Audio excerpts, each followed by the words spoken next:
I record this. Sorry about the thank you. Woof. That could have been a disaster. Because there would have been like 70 odd people who would have missed out on the recording. So just for those playing along at home, we're just talking about my story with burnout. So 25 years of nursing. My first experience of burnout was, about 8 months into my associate nurse manager role, where I never felt that I was being enough, doing enough, couldn't keep work at home. I was always like, I would go to bed, fall asleep for about 3 hours, wake up, and my husband, who was doing all sorts of weird shifts at work, he'd be coming home at like 2 o'clock in the morning to find me cleaning out kitchen cupboards because I couldn't sleep. So has anyone else had that kind of experience with burnout? Yep, Gaynor. Yep, Lynn. Yep. So just couldn't turn off.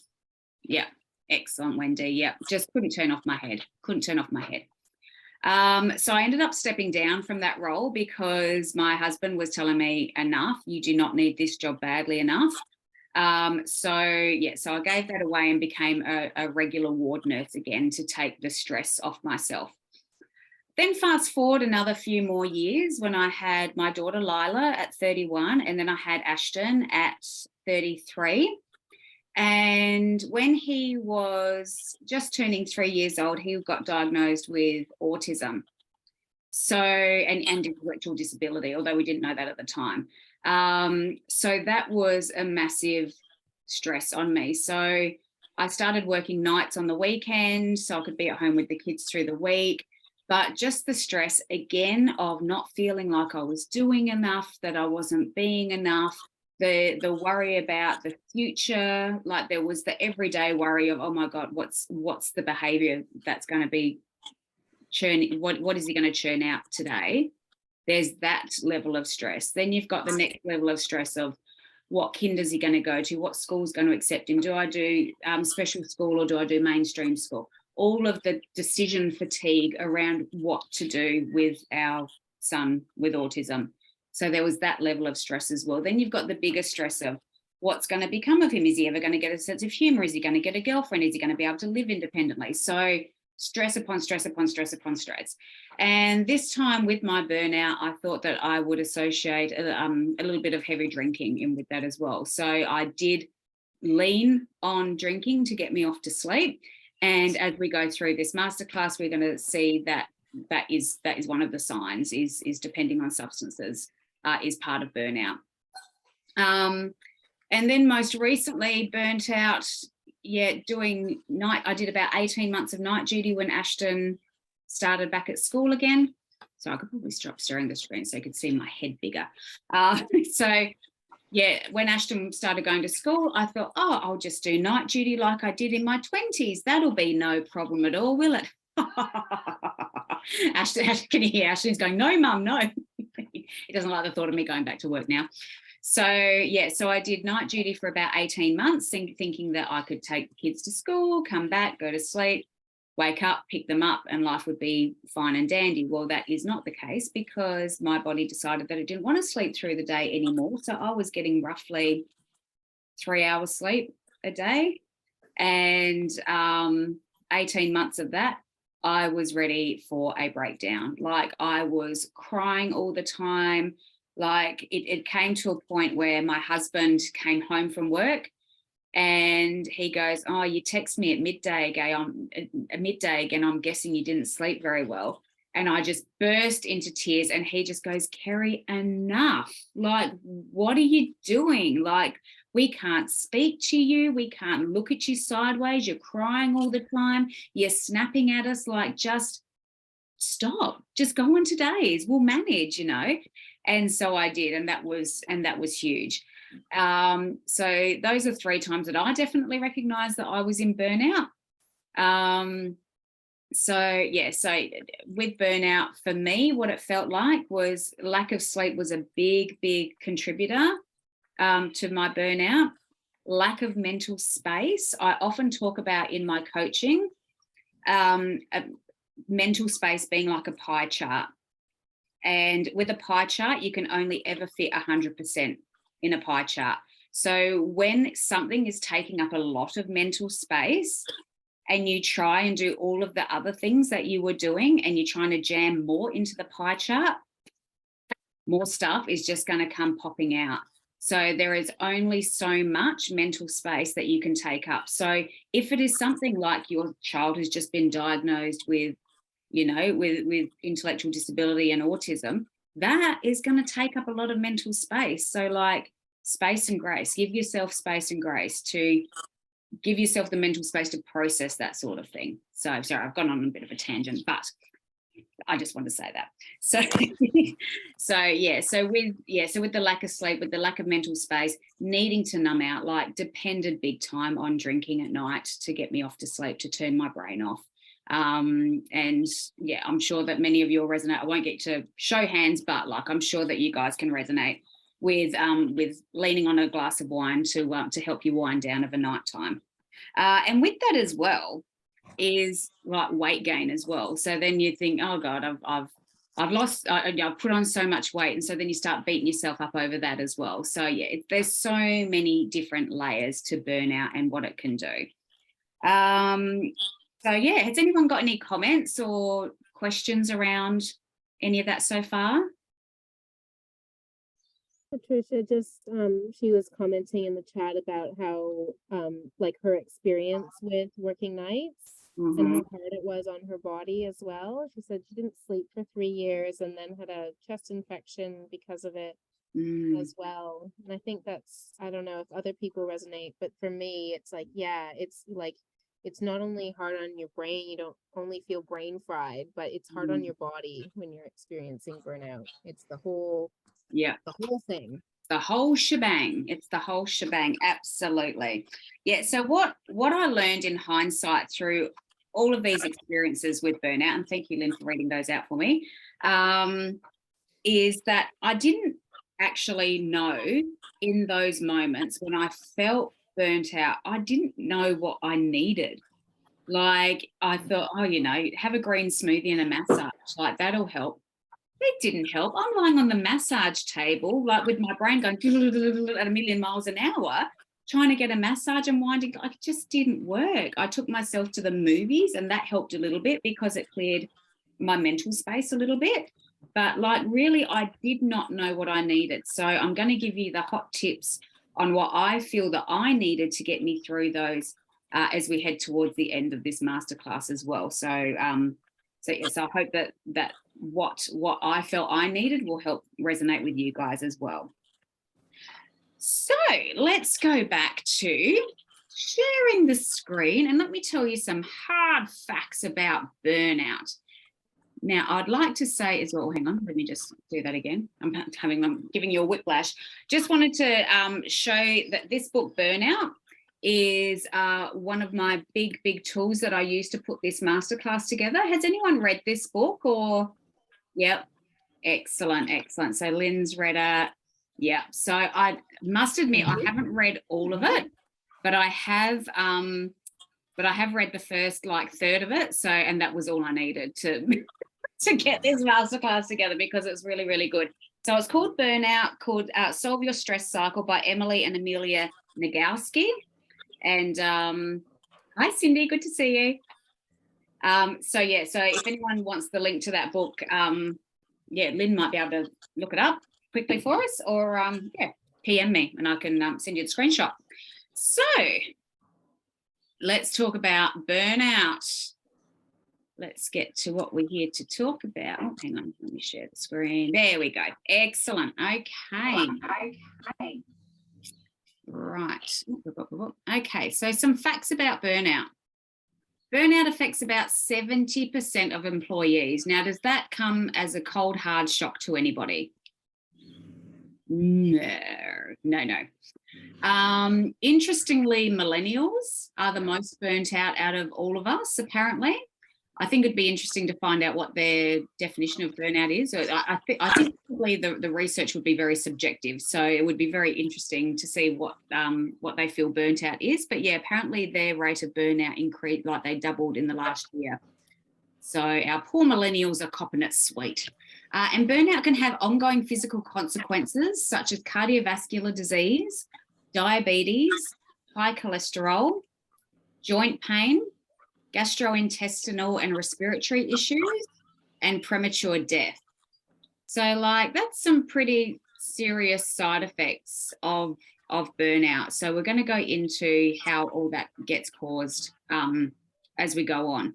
But yeah, also what I would say with doing night duty, getting burnt out that way as well, was the weight gain that came from me not sleeping, from all of the cortisol that was pumping around my system because I was always so stressed. So yeah, that isn't there, but that's something that I experienced as well. So let's look at the definition of what is burnout. So Herbert Frudenberger, hope I said that right, coined the term burnout in 1975, and he defined it by 3 components. So the first component is emotional exhaustion. So the fatigue that comes from caring too much for too long. Who can resonate with component number 1? Oh, yeah. Absolutely. Number 2, depersonalization. So depletion of empathy, caring, and compassion. Oh, yeah. Oh, yeah. Absolutely. I remember, especially going to work as a nurse, just thinking, I'm not down for this. I just can't. I've got nothing left. I remember actually saying that to Pete, like, I have got nothing left. And third component is decreased sense of accomplishment. So there's a sense of futility. So you feel that nothing that you do is going to make a difference anyway. So why bother? So can anyone relate to that as well? Yeah, absolutely. So for me, how I interpret that is a complete depletion of mental and emotional energy. So it's not only physical, I think it's more the mental. It definitely was in my experience, because I was fit, I was walking, but it was my brain was just mashed potato. So excellent. So I've got the 10 jobs with the highest rate of burnout. Who wants to hazard a guess in the chat? Which are the top 10 highest jobs for burnout? Let's see the chat light up.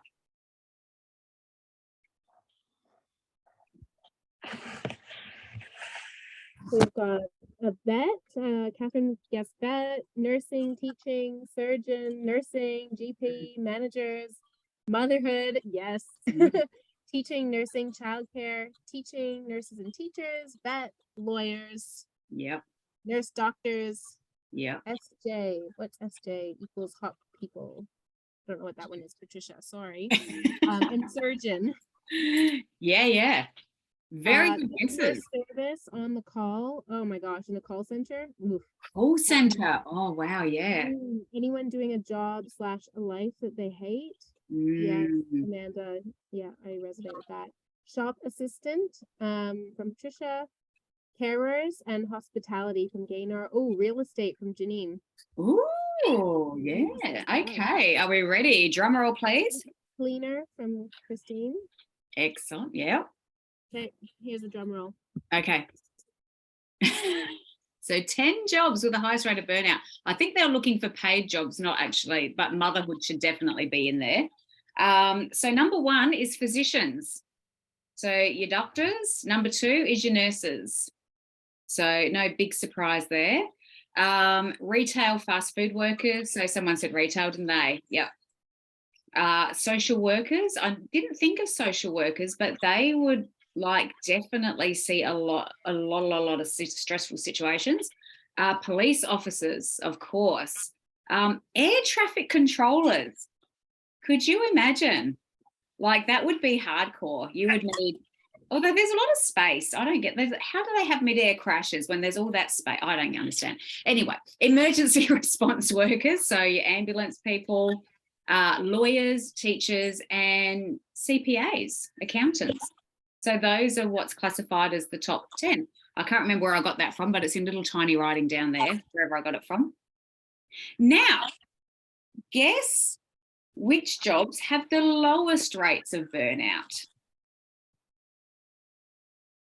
Interesting. Who's got the lowest rates of burnout? Any guesses? While we wait, Carrie, can you hear me clearly? I can hear you. Yep. Okay, super. All right, so we've got gardeners. Oh, yes. Oh, gardener. Yes. Yoga teacher, meditation teacher, and another vote for gardeners. Yep. Close. Yeah. Okay. So this might surprise you, actually. Builders, librarian. Librarian. Ooh. Okay. So number one, hairstylist. They're just chatting away, cutting the hair. But like it's not difficult to imagine, is it? Because hairstylists, they get a lot of connection with people a lot of the day. They get to talk about themselves and what's going on with them a lot, which is a key, like what I have found as we go on further, that's key in being seen and heard when it comes to preventing burnout. Jewelers, interestingly enough, because they've got their creativity on. So creativity is key in tapping into your emotions to be creative. So that's where that comes from. Biomedical engineering, I've got no explanation for that. That's just what the science says. A geoscientist, so outdoors all the time, doing their thing, so that I can understand. And dog walkers. How good would a dog walker be? So yeah, so those are the jobs with the lowest level of burnout. So any shocks there? How long does dog walkers last? The biomedical engineer. I think gardener should be there. I think so too. Like, yeah, I think being outdoors would be awesome. Okay, so when it came to the three components of burnout as per Hubert Vondenberger, whatever his name was, the thing that I want to look at in particular is the emotional exhaustion. So, and this comes from my burnout book. So emotions are a strong feeling deriving from one's circumstances, mood, or relationship with others. They are brought on by neurophysical changes and associated with thoughts, feelings, and behavioral responses. And emotions, they can either be pleasurable or not. So you can have happy, light feeling emotions, or you can have heavier, dark feeling emotions. So emotions are meant to be felt fully. Now, I could do a whole other masterclass on emotions, feeling emotions fully, allowing yourself to feel emotions, giving yourself permission to feel all the emotions. But this is about burnout. So emotions do play a very, very big role though. And being able to fully feel all of our emotions is super, super important. So emotions are meant to be felt fully. Think of them like a tunnel. You are meant to get out the other side of your emotions. But when you get stuck in that tunnel of emotion, when you don't allow yourself to fully feel the emotion and move out the other side of it, that's when you can become emotionally exhausted because you're stuck in the weeds. You're stuck in the weeds of the emotion. Okay. So why do we get stuck? Why can't we just feel our feelings and move happily along with our lives? There are a few reasons. So the reason why we get stuck, sorry, just get right. So why do we get stuck? If we are being constantly exposed to situations that activate our emotions. So if we are nurses and we're constantly, subjected to other people's heightened emotions, children coming up to us with all of their little emotional problems. You know what they say, little kids, little problems, big kids, big problems. So if we are constantly being exposed to situations that make us emotional, that's going to get us stuck in the tunnel of emotion. Some emotions are just too freaking big and we can't make our way through them by ourselves. So think of grief, think of sadness, think of depression. think of all of those big, big feelings that we need to talk to other people about, because it's human nature. We are not meant to go through those big, big feelings alone. But if you feel like you can't speak to anyone about it, you get stuck in that emotion tunnel. When you're constantly going through the tunnel, so as I said before, when you're parenting or when you're in a helping profession like doctors, nurses, kinder teachers, all of those professions where you're constantly helping, that can get you stuck in the tunnel of emotion. And when we are not free to move through the tunnel. Now, this is a little bit of a tangent, this human giver syndrome. Has anyone else heard of this human giver syndrome? No one else has heard of it. Oh, I'm going to light your soul on fire, ladies, because you're all going to resonate with this on some level. When I heard this, I thought, oh my God, no one actually has ever spoken this to me, but subconsciously, I have always felt it. And on some level, I'm sure as women, we have always sensed it, but no one's ever told us and no one's ever explained it to us, but we've all felt it, I'm sure. So human giver syndrome. So this is adapted from the book Down Girl, The Logic of Misogyny by Kate Mann. Kate Mann, yes. So, and I've actually downloaded this book on Audible to listen to because it sounds really, really interesting. So there's the human giver and they are the human beings. So we have two different types of people. We've got the human givers and the human beings. So the human giver has a moral obligation to give their time, attention, affection, their bodies, all of their resources, everything that they have available to them, their power, their money, and their jobs to the human beings. And they need to do all of this while still looking pretty and being happy, being calm, being generous, and being attentive. So has that just blown anybody's socks off? Who has felt like they have been a human giver for a big fat chunk of their life? Absolutely. And no one, look, two hands up from Janine.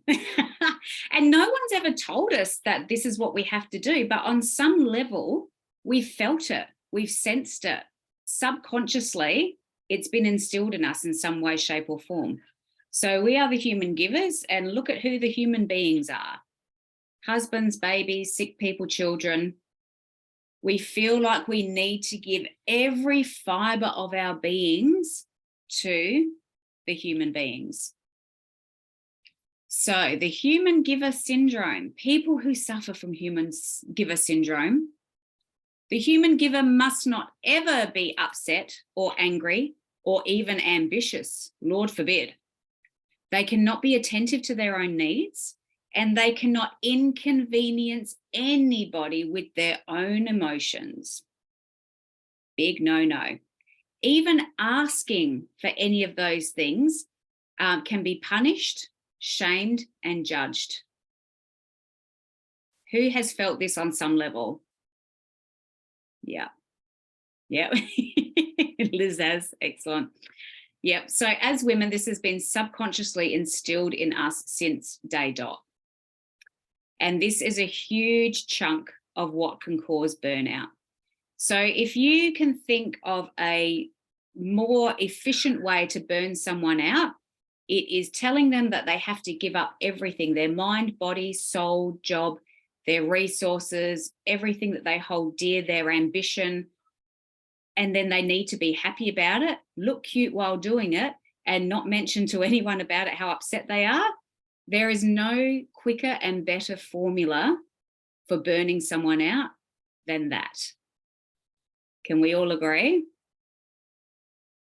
100%. Yep. So this human giver syndrome is a big chunk of what causes burnout. So I just really wanted to add that piece in, because I think it is a massive, I mean, I'm sure men burn out as well, but, you know, I'm a girl's girl. I chat to a lot of girls. I feel that this human giver syndrome is a big chunk of why so many women in particular burn out. Okay, awesome. So what does burnout feel like? So when you're in burnout, what are you going to feel? Actually, does anyone want to pop in the comments if they've been in burnout? What are some of the things that they have felt? Let's get your typing fingers happening. Amanda says angry. Dana says drained. What was that last one? Sorry. Drained. Drained, like yes. Emotionally drained and angry. Liz has said exhausted. Actually, both Liz's have said exhausted. Titan, exhausted, insomnia. Lack of motivation from Catherine. Erica says brain fog, numb and blank. Patricia, numb. Wendy, withdrawn. Gaynor, confused. Amanda, unable to concentrate. Yeah. Trudy, shut down. Terry, angry, numb, exhausted. Janine, tired. Yeah. Liz, wrecked. Amanda, desire to run away. Yes. Oh, what great responses, everyone. Thank you so much for your participation, because all of those things I can resonate with 100%. So I don't know if I've included all of them, but they are all very, very good points. So what does burnout feel like? So a complete depletion of mental and emotional energy, which can't be fixed with normal tactics like a nap or a week off of work. It's just not enough. Go have a massage and a green smoothie. Not enough, not enough. So you feel helpless and that nothing you do is going to make a difference. So I've got the old game of whack-a-mole there. Whoever's played whack-a-mole, you know, when you just whack one mole, another one just pops up, or you whack that one and another one pops up, and you're like, you keep on whacking the moles down, but more just keep on popping up. So you just feel that futility, that nothing you do is going to make any difference anyway. Hi, Kathy. Good to see you. I'll meet there, darling. Excellent. So that's what burnout can feel like. But you guys have put some awesome extra comments in there, which is definitely what it all feels like. So what burnout can look like. So if you're not familiar with what it's going to feel like, this is what it's going to look like. So we have here excessive use of substances. So whatever that looks like for you, could be alcohol, could be anything, but it's altering your mood in some way. It's taking the pressure off so you can numb out. You don't have to think about it. Physical and mental overwhelm and fatigue, moodiness and irritability. I was there. My God, my husband could not say a sideways word to me, and I'll be chewing his head for dessert. Inability to make decisions. I think someone mentioned that as well. Loss of motivation. Someone else has said that as well. Suicidal thoughts. Like you're just looking for a way out sometimes, and it can cross your mind. So I definitely remember in the throes of my burnout, I didn't have suicidal thoughts, but like I was smoking cigarettes 10 to the dozen because I thought, well, I just don't give a shit. I just do not give a shit. So I was smoking up a storm because I thought no one else cares. No one's going to notice. I'll just have a smoke. So that's how I relate to that. Withdrawing from support systems. So people are offering you help, and you don't even know what you need. So you just withdraw because you don't want to explain yourself. You're just done. You're just done. You don't want to talk to anyone. Hopelessness and sleep deprivation. So we can all relate to what burnout can look like. Okay, and you guys put some gangbusters comments in there as well, which I think pretty much covered all of that. I reckon we did pretty well. So how do we avoid burnout? Here's what we came for. Here's what we came for. How do we avoid burnout? So to figure out how we avoid burnout, let's get a better understanding of stress and how we're actually meant to process stress and why we don't. And that is one of the big reasons why we burn out, is because we don't know how to process stress. Also knowing our human design energy type is going to help. as well. So this is how the stress cycle is meant to roll. Okay. So I've got here, we've got the iPhone joining now. Just stop that. Okay, so let's talk about stress, baby. Let's talk about you and me. That's just the song that came into my head when I wrote that sentence. So we've got music notes. So back in the day, think caveman times. Yep. Oh, hang on. Let me just mute iPhone. Excellent. So think of caveman days. This is when we could process stress easily, when we didn't have all of this other stuff to distract us and stress us out. So we'd go out of the cave. We'd see a dinosaur. As soon as we see the dinosaur, first thing that comes into our mind, crap. That's it. Ah! And our brain gets flooded with hormonal activity built for our immediate survival. So it kicks in the epinephrine. I think that's what the writing's really tiny. So it kicks in the epinephrine to get our heart pumping. So our heart starts pumping. It pumps out the glucosteroids to fuel our muscles so we can run. The endorphins kick in. So if there's any pain, it lessens the sensation of pain. So if our arm gets bitten off by the T-Rex, we can still run because it's all about our survival. And other systems get deprioritized. So our digestion gets deprioritized. Our reproduction system gets deprioritized because who's going to reproduce if you're going to get eaten by a dinosaur?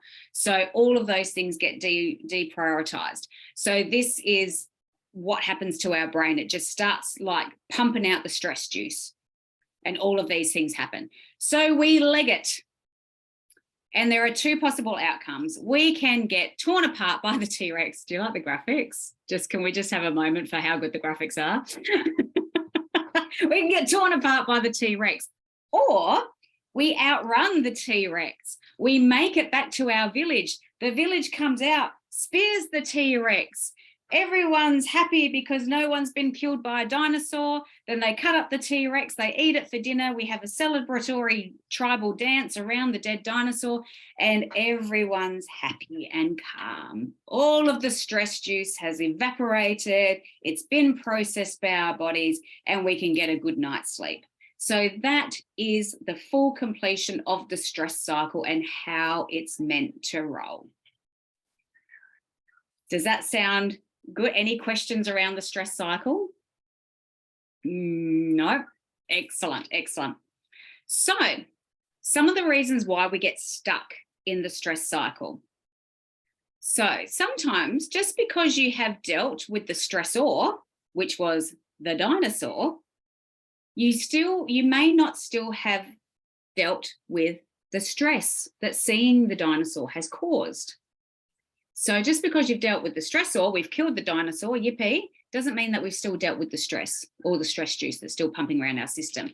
So for example, what that can look like is you walk out of your cave, you see a dinosaur, stress juice gets pumped into your brain, you run, and as you run, you look behind and a bigger dinosaur has eaten the smaller dinosaur.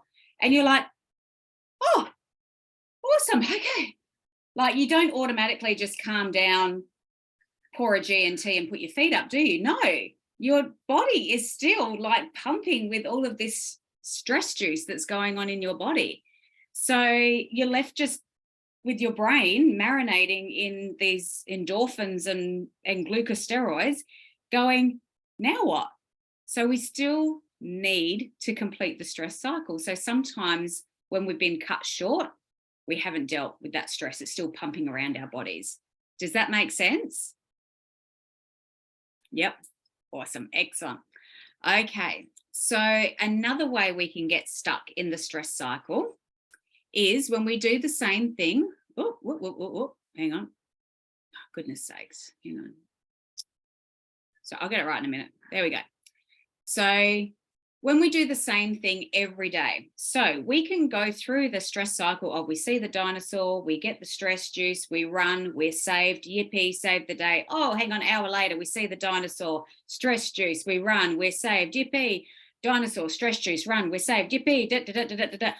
Like we can be doing the stress cycle But if we do it in such a way where our body doesn't have a chance to process the last stress cycle, we're going to get caught in the stress cycle still. Does that make sense? So we haven't had time to fully process and get all of those stress chemicals out of our body before the next stress cycle starts. So this could happen on the daily. So if who here's got a really stressful job where they're like, they go to work and they're like, run, run, run, run, run, run. So yeah, so Barb's had one. Yeah, Wendy's got one. Yeah. So like you go to work, you're stressed, you're stressed, you're stressed, you're stressed, you're stressed, you're stressed. You go home, you dance around to Beyonce, you put your feet up, then you get up, you go to work, same thing, stress, stress, stress, stress, stress, stress, stress, stress, stress, stress, stress, stress, stress. Oh, go home, watch TV, Netflix, and then next day, stress, stress. So that you're not giving your body enough time to process all of the stress chemicals that has been pumping through its system all day, every day. So that is one way that you can get stuck in the stress cycle. Does that make sense? Awesome sauce. Okay. Another reason why you can get stuck in the stress cycle is social appropriateness. So obviously, not a lot of dinosaurs kicking around these days. So not a lot of real things to genuinely get stressed over. But what we do have is bosses, is people above us telling us that we're not doing enough, being enough. So let's get rid of the dinosaur and let's talk a crazy boss that's annoying you and telling you that you're not doing enough. So your boss comes along, stresses you out. The stress juice, the same stress stuff happens as seeing the dinosaur, but it's just a different stressor. But social appropriateness, we can't like run away from our job. So Patricia, if you went into work and someone started and your stress cycle kicked in, imagine if you just ran out the door, just said, right, I'm out, bye. Could you imagine? Could you imagine? So you can't run. You can't punch him in the face because, you know, social appropriateness doesn't allow you to just punch someone in the face. So you're left with all of this stress pumping through your system and you're not able to do anything about it because social appropriateness doesn't allow it. Does that make sense? Who's been stuck in that stress cycle? Oh, yeah. Hands go up. So another reason why we get stuck in the stress cycle is safety. So say your boss stresses you out. You can't run, or you can run, but you'll lose your job. You'll be fired. You can punch him, but you'll be fired. So you need the safety of your job. So yeah, so you need your job for safety. So you can't do any of the things that you would want to do to complete your stress cycle. So you stay quiet, and this is safer, but you still need to deal with the effects of the stress hormones running through your body.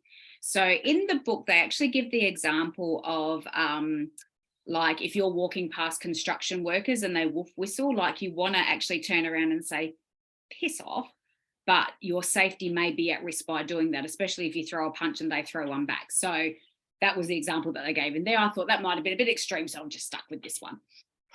So yeah, but safety, we need our job for safety and security, so we don't do the things that we want to do, and so we're stuck stewing in our stress juice. Does that make sense to everybody? Excellent. Okay. So that's how we can get stuck. That's what the research says, how we can get stuck in our stress cycle. Now I want to touch on our human design. So I'm hoping that everyone here has got a little bit of a rundown about human design and what it's all about. Does anyone want me to quickly run through it before we go into it? We're all okay? Excellent, cool beans. So you just know that there are 5 energy types. Within the body graph, we have 9 centers. And these are energy centers, and they process different types of energy. So it's kind of like the Hindu chakra system, but the Hindu chakra system have got 7. In human design, there are 9 centers. Okay. So let's just scroll up there. And have you got your human design body graphs in front of you so you know which centers you've got colored in? Yay, go everyone. You freaking legends. Love it. Best group ever. So there are 9 energy centers in the human design body graph. And when these are defined or colored in, it means that you have got consistent energy to these centers. So the energy from those centers is consistent. And this is what you, boop, boop, boop, you transmute that energy out into your aura because you have got consistent energy going to it. So you are forever transmuting this energy out into your aura. It is speaking for you, okay?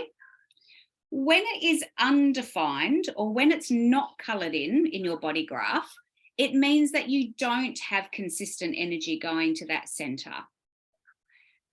So what that means is that there is no consistent energy being transmuted out, but what it does mean is those centers, they take in that energy. When you are in the aura and the energy of other people, you take in their energy into that center and amplify it, but it's not consistent. It's only when you're with that energy. Does that make sense? Have we got any questions around that just before we go any further? Because if someone's got a question, other people will as well, but they just might not be brave enough to say anything. Nothing on the chat yet, Karen. Excellent. We're all good. Perfectly. Excellent. Good. It's all good because these women are freaking amazing. That's why. Okay. So within these, Bronwyn did say, sorry, can you run that again? Oh, okay. So your defined centers are the ones that are colored in, and you have got consistent energy going to those centers. So you're boop, boop, boop, transmuting it out like a radio. Boop, boop, boop, you're transmuting that energy out. When those centers are not defined, so when they're not colored in, you take in that energy from people around you. You take it in and you amplify it, but it's not consistent. It's only when you're with that energy. Okay, excellent. Amanda has asked, how can you have a gate number in an undefined center? Because it's not connected to the other center. So the thing that makes a center defined is a channel. So you'll find your defined centers. So the centers that you've got colored in, they'll be hooked up to another center in some way. So it'll have a full line connecting the two. So what makes a center defined is that full channel. So think of a channel as like an electric cord plugged into the two centers, and there's consistent electricity going between the two, so they're always on. Does that make sense? Awesome. Yeah. So think of them as the lights. The light is always on, the cord is always connected. So when they're undefined, it means that there's no channels connecting them to another center.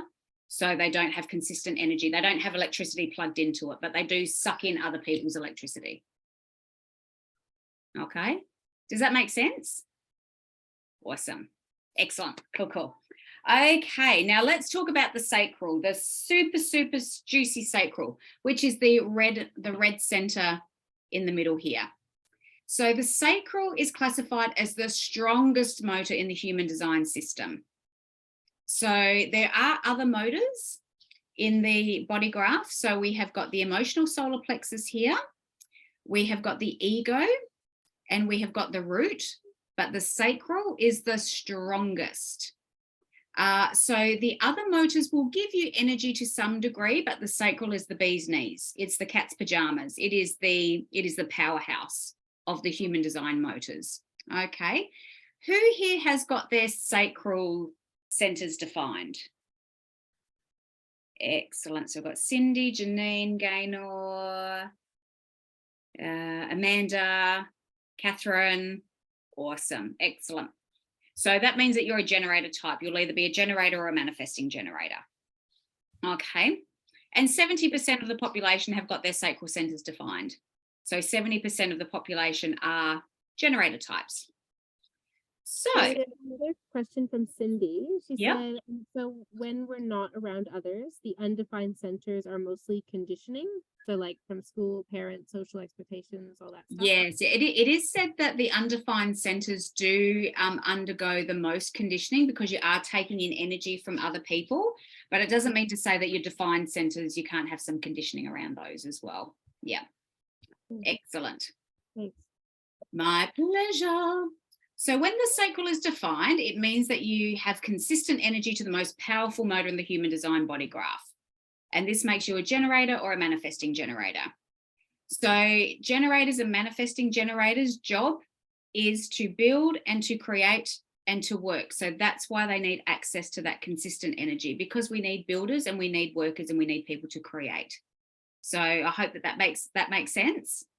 Excellent. We're the worker bees. We're the worker bees, but we love it. We work when we lit up. Okay. And that's another important point about burnout, which I'll get into. Hold on to your hats. It's all coming, ladies. It's all coming. So projectors, manifestors, and reflectors do not have their sacral centers defined. So they do not have consistent energy going to their sacral center. So these energy types, so our projectors, how many projectors have we got? We've got, I know, Kath and Terry, bronzer projector as well. That's awesome. Excellent. So yeah, so projectors are about 20% of the population, manifestors are about 9%, and reflectors are 1%. Just a bit of trivia for you. So these energy types are not designed to work like generator types can. Okay, so they need to rely on using their energy more wisely, and they need to be really cautious about what drains their energy. And I will definitely be going into what that is going to feel like as well. But yeah, they don't have consistent energy to their sacral center, so you need to be really mindful of how you spend your energy. Okay, and I'm sure my projectors can relate to that. Yeah, excellent. Okay. So these energy types, so our projectors, our manifestors, and our reflectors are more prone to burnout because they are rarer types. So you're conditioned to believe that you can work like the majority. So generator types, you're surrounded by, like 70% of us are generator types. So we all just assume that you can work the way that we can. And so then therefore you assume that you can work like we can. But that's not the case. So I've actually had projectors especially have cried when I've done a reading for them and I've told them that they do not have energy like generator types do, and that they're not lazy. They've literally cried. They're like, oh my God, I finally feel seen and heard. So they don't have access to sustainable energy. And when they are in other people's auras, so chances are they're going to be around a generator type because we're 70% of the population. So chances are you're going to be stuck with a generator. You take in the sacral energy and you amplify it. So it's kind of like you are taking in energy that is not designed for you.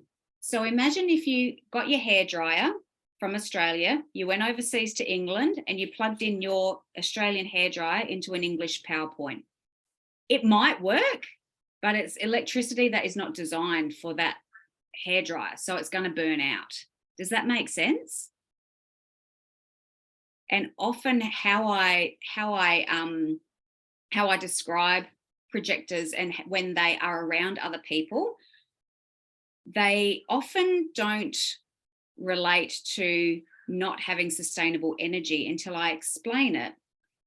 Say you've gone to work, you feel like you've got energy because you're plugged into all of the sacral types that are around you. So you're taking in their sacral energy and you're using it. So you feel like you've got energy.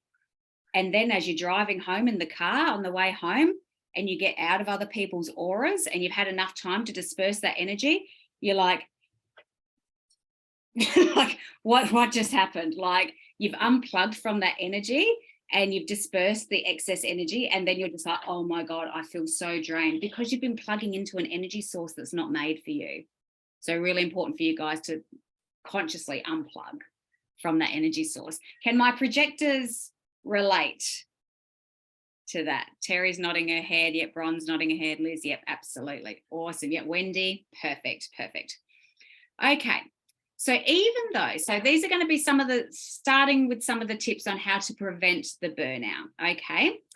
So for our generators and manifesting generators, even though you have got consistent access to your sacral energy, you can still burn out. And you can still burn out when you are saying yes, when your body is telling you no, because in human design, the head is for asking the questions, the body is for answering the questions. And if your body is not lighting up over things that is a yes, so if you're responding to something and your body hasn't lit up over it and gone, oh yeah, this is for us, and you say yes anyway, you're going to burn out because your body said no, but you've said yes. So you're grinding the gears of your sacral motor. Does that make sense for my generators and many gens? Yeah. So saying yes to sacral no's is going to burn you out. When you initiate, so when you take an idea and it's not your soul's purpose, you're not lit up over it, but you think, oh, this is my idea, I'm going to run with it anyway, that's going to burn you out. And I have stories because I'm an impatient manifesting generator. I have initiated and I have stuffed it up and it does burn you out. Okay. And when you're doing things that do not light you up. So if your body is not lit up over doing something and you're doing it anyway, that's going to burn you out. Can my generators give me an amen? Excellent. Cool. Yeah. Liz definitely is like, yes, hell yes. Yeah, stop saying those yeses to those body no's. Okay, so now we're going to go to the root center. So who here has got their root center defined? So Gaynor, Amanda, Cindy, Wendy, Kath, Amanda, Liz, both Liz's. Awesome. Yep. So now we're going to go down to the root center. So the root center is the center for stress and adrenaline energy. Now, this sounds like a bloody awful center to have. I don't want stress or can I get this removed? Can I get this center removed? I want this one.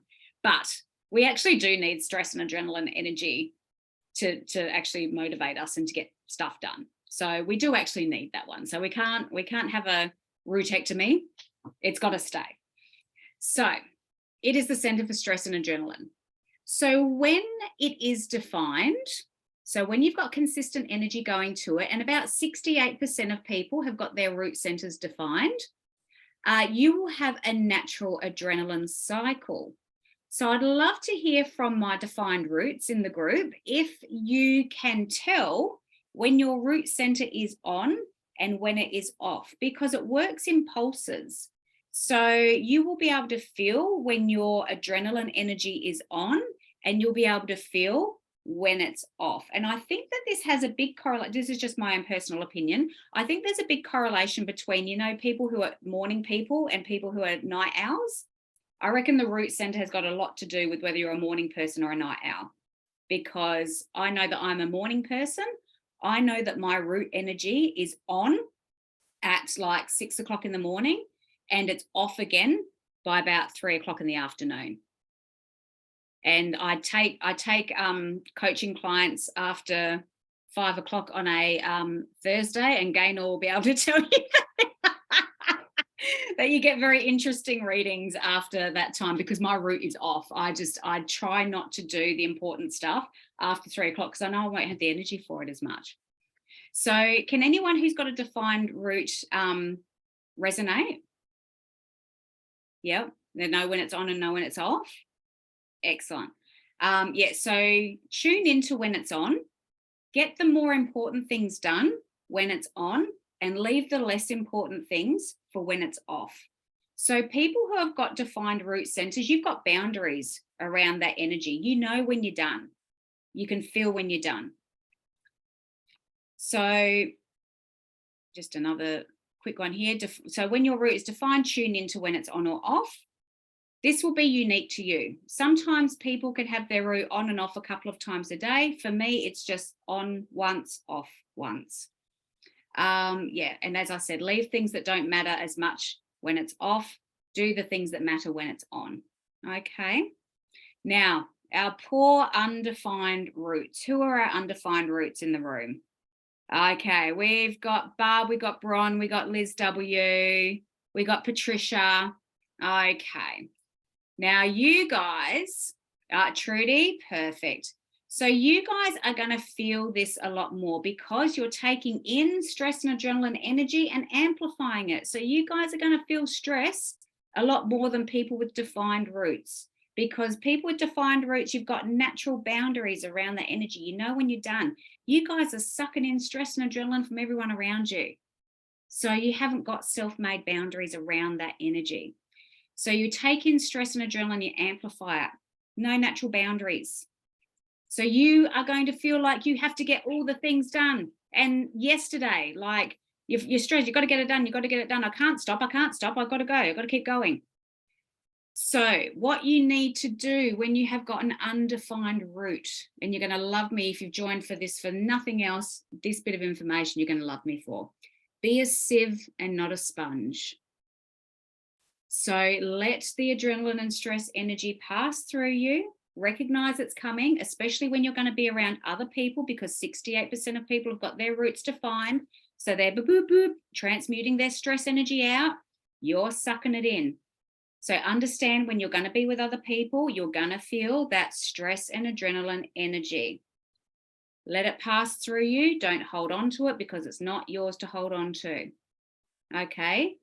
And open and undefined centers are a great, they allow for great wisdom, because you are then able to consciously determine yourself what you're going to let in and what you're not going to let in. So understand you have got an open root center. This stress and adrenaline energy that you're feeling is not yours.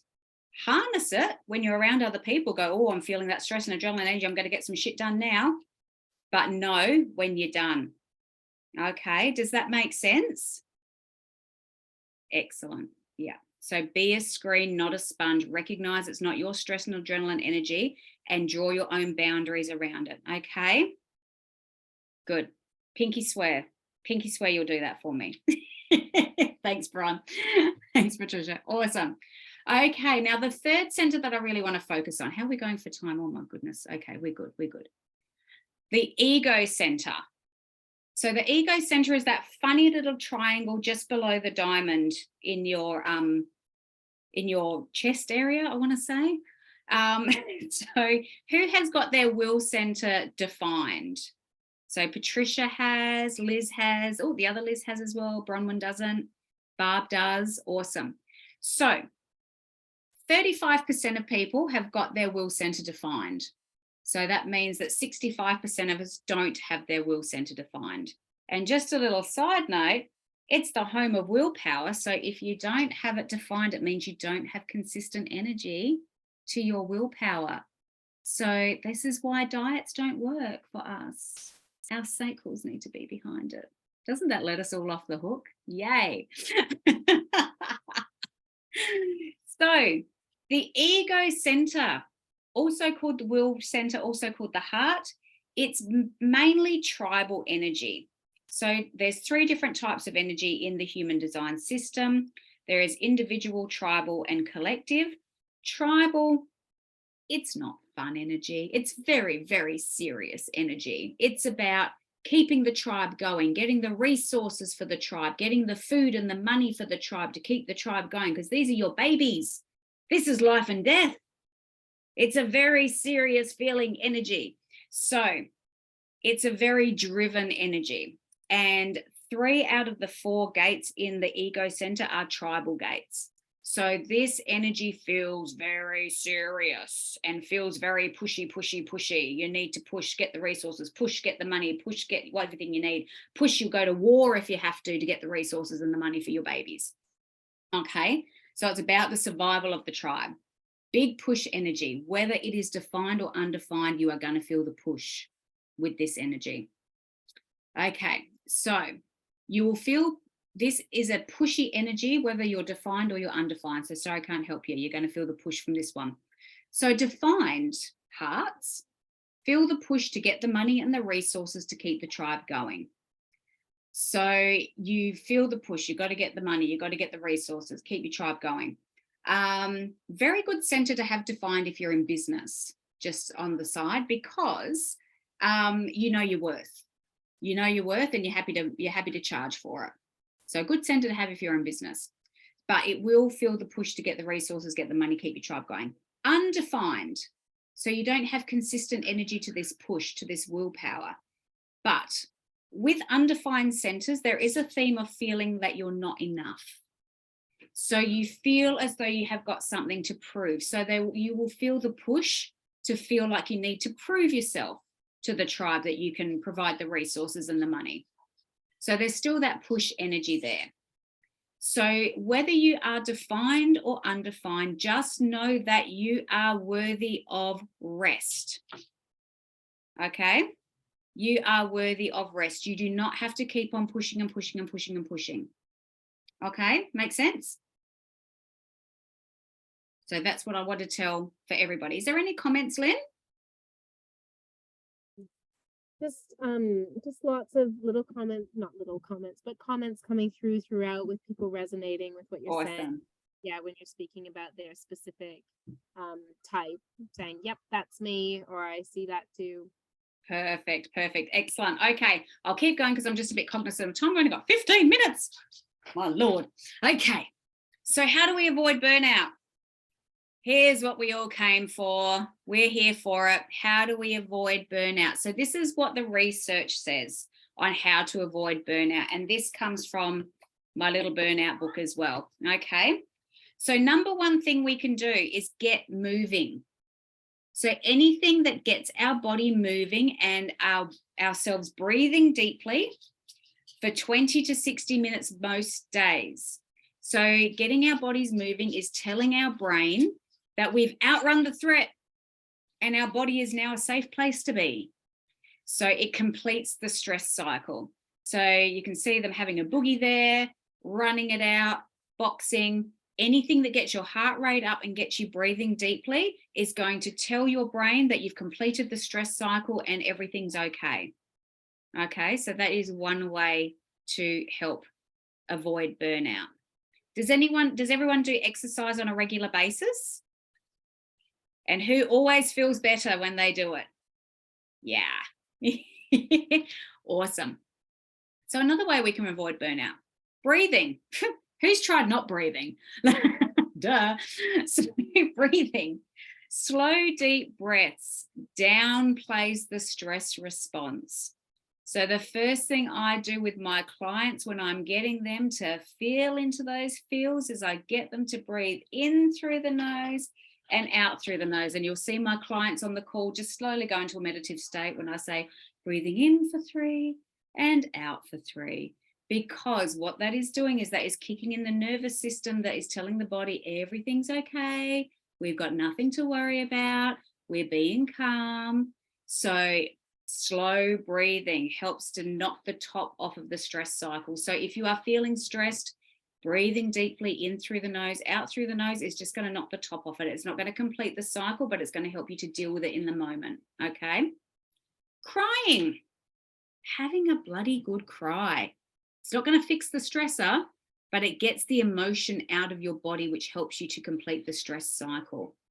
So even if you are feeling resistance against crying, when you go home, put on Bambi, put on Dumbo, put on the Green Mile, anything that's going to make you cry, get it out of your body, because what you resist persists.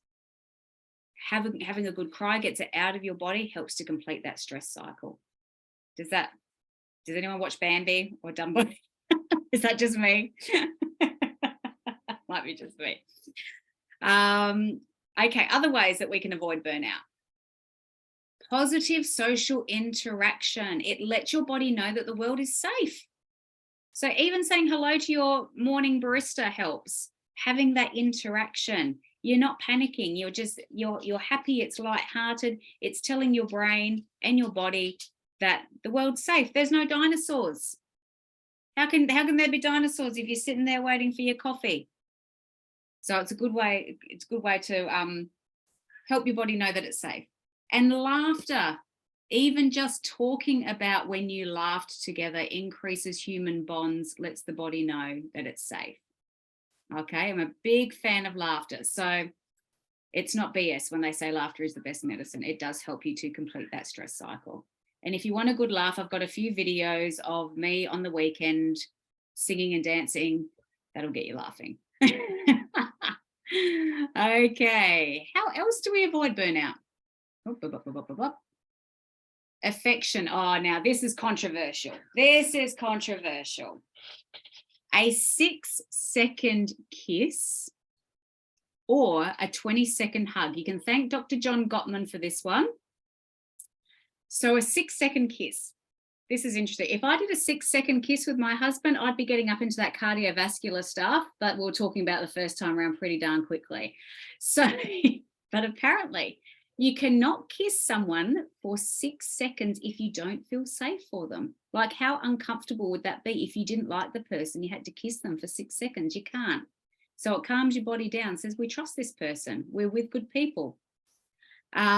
Or the 20-second hug, or until you relax into them, and you'll feel it when you hug someone. It's not just a little quick hug.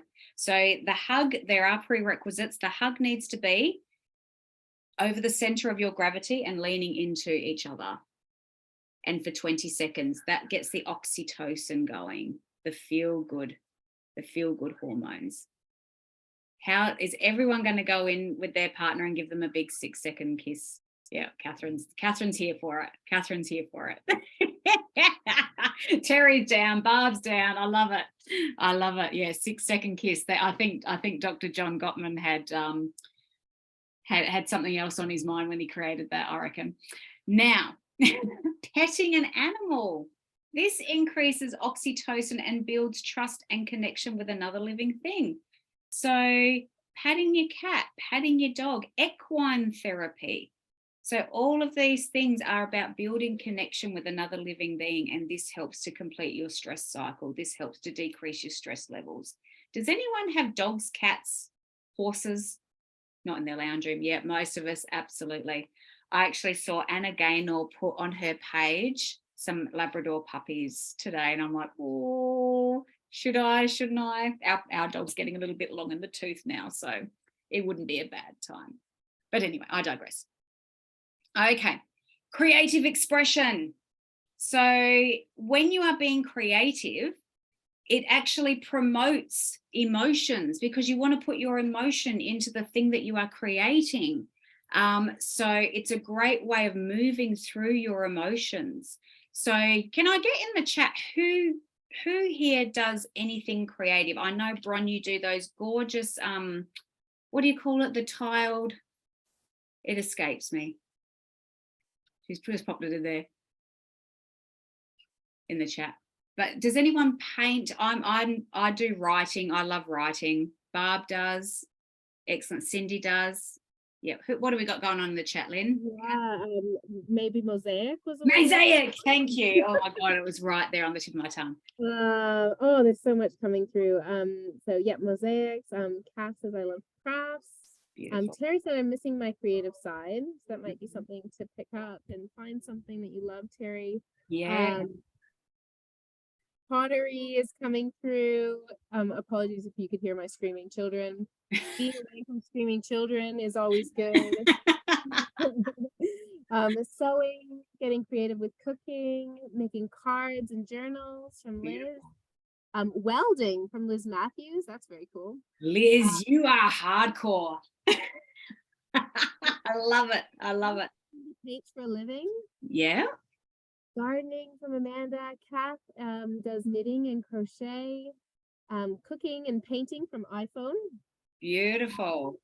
Bronwyn says Cindy is an amazing painter. Can't wait to check out this out. I'm going to be checking out your page afterwards, Cindy. Yes. Awesome. Yeah. Daily yoga practice. And beautiful.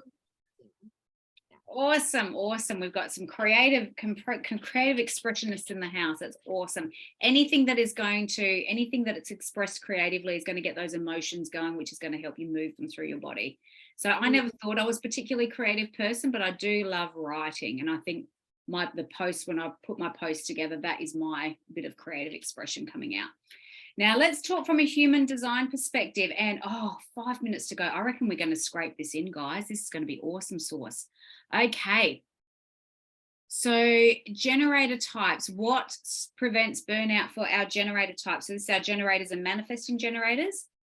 Saying yes to sacral yeses and no's to sacral no's.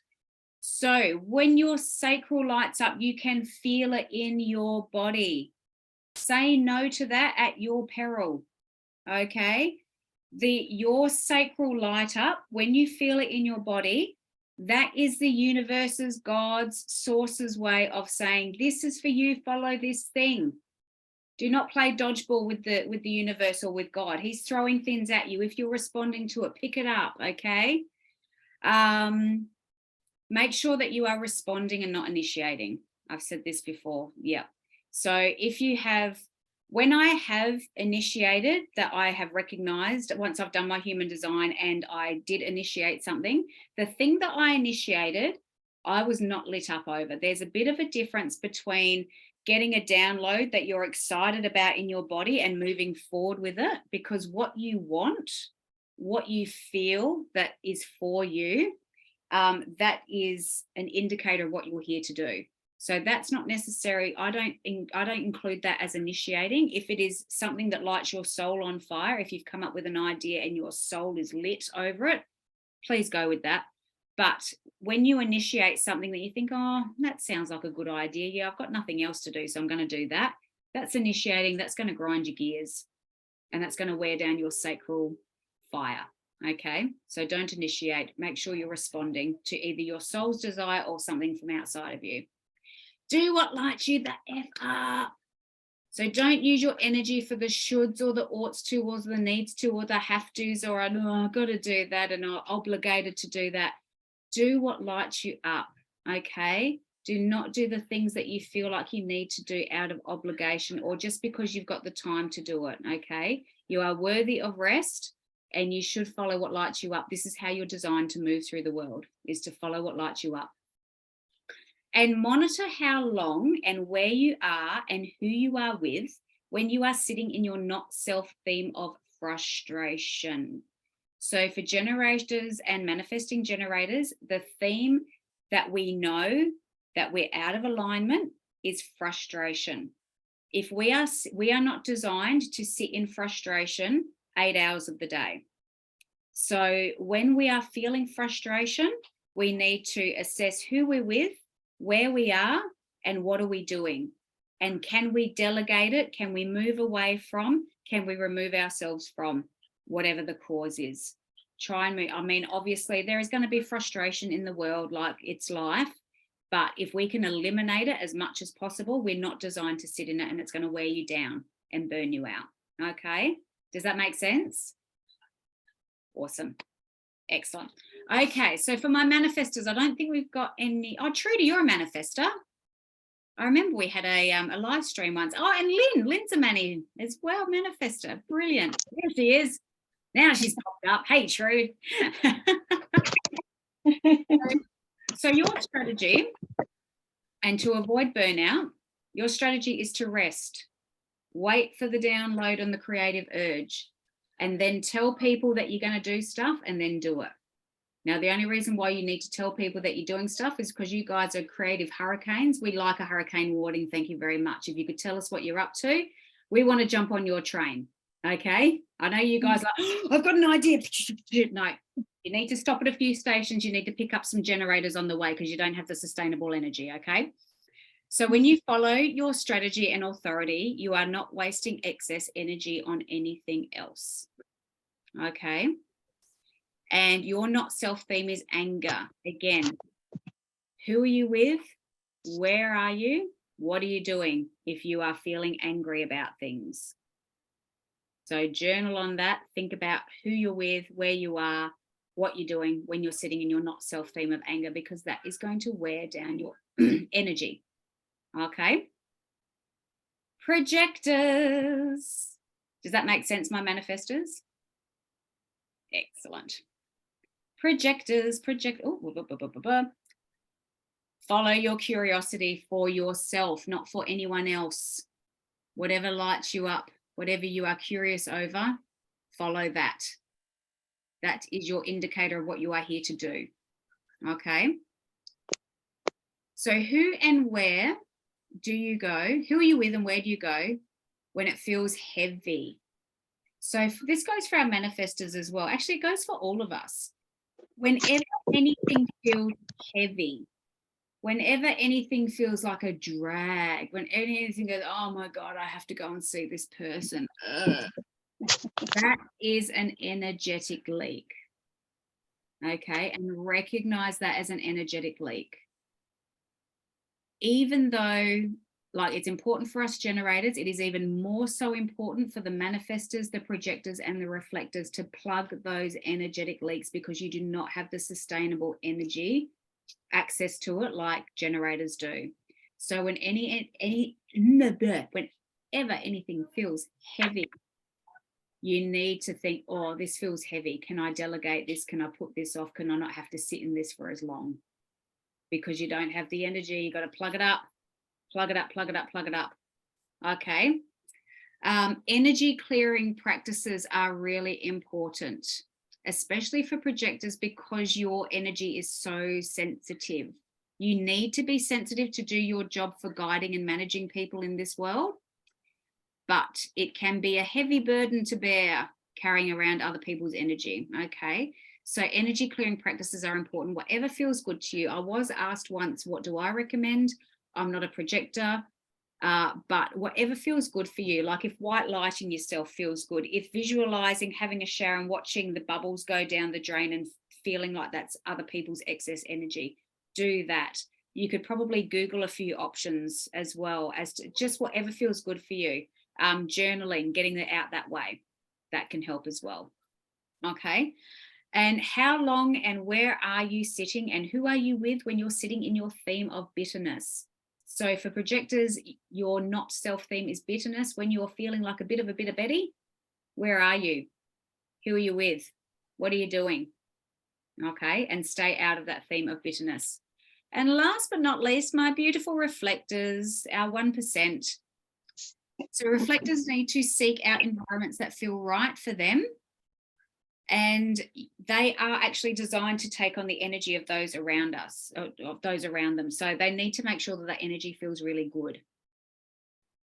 And the other thing that will wear them down is rushing their decision-making process. Do you know that our reflectors have to wait a full lunar cycle to make any of their big decisions? So anything that's going to take up a significant amount of time, money, or energy, they need to wait a full lunar cycle so they see it from all angles. So when they try and rush that, they're going to rush into the wrong thing, and then that's going to therefore burn them out. So the rushing to make the decision isn't going to burn them out, but it's living with the wrong decision is what's going to burn them out. Does that make sense? Awesome. And their not self-theme is disappointment. So who are they with, how long, and where are they when they're sitting in disappointment? So last but not least, we're 3 minutes over. I've done well. I've done well, ladies. Okay. Finally, find meaning and purpose. No biggie, right? We all know our meaning and our purpose. So what are you doing when you feel the most powerfully that you're doing what you are meant to be doing? So when you are, for me, it's doing this stuff. For me, it's like helping people, guiding people to what their purpose is, teaching around it. I just said my internet was unstable, so I hope I'm okay and not breaking up. So yes, what are you doing and who are you with when you feel most powerfully that you are doing what you're meant to be doing? So know that you are here for a purpose, and your purpose is to be the most fully expressed version of yourself. Such a fantastic coach. I know. Thanks for hanging in there, guys. Sorry, I just had to flick over Hello. to Can you hear me okay? Yep. Yeah. Awesome. Okay. Awesome. We've only got a few more minutes. Thanks for hanging in there, ladies. All good. So find meaning and purpose. We are all here to create an impact. We are not here to play small. So when you are following your purpose, when you know that you are here for a higher calling, you are likely to do the things that will help you to look after yourself more. When you know that you are here for the greater good and you are here for more than yourself, you're going to do the things that help you look after yourself because you're here to create impact. Okay. Oops, says I'm unstable again. I better power through this. Oh, hang on. I haven't shared my screen again, have I? Carrie, we're losing you. Oh no. Okay. Is that okay?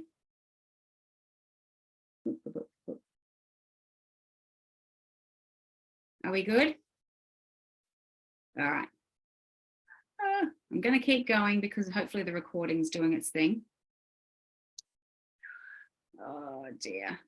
Are we okay, guys? Hang on, maybe I'll stop. Carrie, can you hear me? Yes, yeah. I think it's me sharing the screen. I think it has a little hissy fit. I can't hear. I can't see the shared screen, Okay. and you're kind of going in and out. Right? Oh, okay, cool. All right then. What I'll try and do is I'll try and share this last little bit. Can you still hear me? Okay. Okay. Well, basically, yeah, like the last 12 months has been pretty crazy with parents and stuff like that, and dealing with changes in my parents' health and situation, and which basically did my brain in. But with Kerry's coaching and knowledge, yeah, I was able to go learn things about where I'm coming from, but also learn things about where they came from, so I could better manage my reaction to them with the knowledge of, basically, but with skills that I learned and knowledge about what they did and how I can manage. So yeah, I can now manage my parents without feeling like I'm going to, unfortunately, kill them. Anyway, she's good. She's amazing. That's so wonderful to hear, Patricia. I'm so glad that you've had that experience with Carrie. And Carrie, welcome back. Thank you. I do apologize. I think Lila started playing one of her games and it just like sucked the internet from the from the universe. So that's all right. We've only got a couple of minutes. Thank you everyone for hanging in there for me. So I've played around. This sort of came to me like a couple of days ago, this Carrie's hierarchy of needs. So Maslow has got his hierarchy of needs. I've got my hierarchy of self-care needs. So this is the stuff that I wish I knew when I was going through burnout. So, and the bottom, what is mostly important, it is not massages and green smoothies. If someone had just told me to acknowledge and feel my emotions to completion, like if someone had told me that I'm allowed to feel what I feel what I feel for a very friggin' good reason, and I'm allowed to feel what I'm feeling, and I'm allowed to tell other people about it so they can validate how I'm feeling, that would actually have made me feel a lot better about things. So it's actually acknowledging that I have emotions and expressing them and being able to get them out of my body. That would have helped a lot more. Can anyone else relate to that? 100%. Then the next tier is knowing that you are worthy of rest and having yourself acknowledged. So knowing that, yes, you are allowed to put your feet up. You are not going to be judged if you just keep on going and going and going and going and going, or if you don't just keep on going and going and going. Okay. So knowing that I'm allowed to have a rest, that would have helped. Next is to ask for help and release any judgment around that. So ask for someone to cook you dinner. If mother-in-law comes over and insists on folding your clothes, let her. Like, don't worry about the fact that she might be thinking, oh, she's not coping very well. Who cares if she's thinking that? Fold my clothes, woman. It's all good. It's all good. And then at the top, then you can have your massages and your green smoothies because you're taken care of. Okay. So that pretty much sums up the masterclass. So I do appreciate everyone for hanging in there for me, because yeah, I wasn't expecting to have internet issues, but here we are, and we survived and we're okay. So go up. So with this masterclass, what we have worked through is we worked through the emotions, the importance to recognize and acknowledge them. We've gone through burnout and what it is, and parts of human design that are important to recognize when it comes to burnout. But there is so much more that we can explore under the surface. And that's what my awesome coaching speaks about all the time, which I'm sure Patricia has spoken about, hopefully, when I wasn't here. So hopefully she's put in a good word for me. But yeah, like learning how to feel your emotions fully so they are out of your body. The energetics of emotions, like how does emotions work when it comes to manifestation and getting what it is that you want in life, how your human design works, how when you develop self-trust and self-belief equals self-love, which is what it is all about, pushing through your fears, finding your purpose, beliefs, values, all the things we talk about in coaching. So if this masterclass has put a fire in your belly to learn more about yourself on a deeper level, and you want to learn more about living a more conscious life that is going to give you that purpose and that fire in your belly that you know is in there, that song in your heart that you know is just for you to sing, jump on a call with me. Hopefully Lynn is popping it in the chat left, right and center. So I've got quite a few programs available at the moment. My latest one is at a very, very good price point, and it's not for very long. It's a 4-week program that's going to start 2023 with a freaking bang. It is like going to have you setting your goals in a way that you have never set goals before, and in a way that you are going to align to, and then you're actually going to do. Like you're actually going to make progress on it. So, and I'm in love with it. So if any of what I've spoken to you about aligns, trust that feeling. As I say, head is for asking questions, body is for answering the question. If your body is lighting up over this stuff, get on a call with me. I'd love to have a talk. And just to conclude, I just want to say that you guys, you are loved. You are enough. You belong and you are worthy exactly as you are. And don't tell yourself or let anyone else tell you any different. You are all those things. You've got nothing to prove to anyone, and you are worthy and you are enough exactly as you are. Okay? Awesome. Thank you so much for coming, everyone. Thank you so much for dealing with my internet stress. And I hope that you guys have a fantastic rest of your evening. And I hope that you got heaps, stacks and tons of value. Excellent. You can all come off mute and say goodbye now if you like. Thank you. My pleasure. My pleasure. Thanks, Kerry. My Thanks, Lynn. Thanks, Carrie, Lynn. Thank you. Thank you. Bye. Bye. Bye. Excellent. You're all hanging in there. Bye-bye. Bye, Bron. Bye, Gaynor. Bye, Liz. Bye, Terry.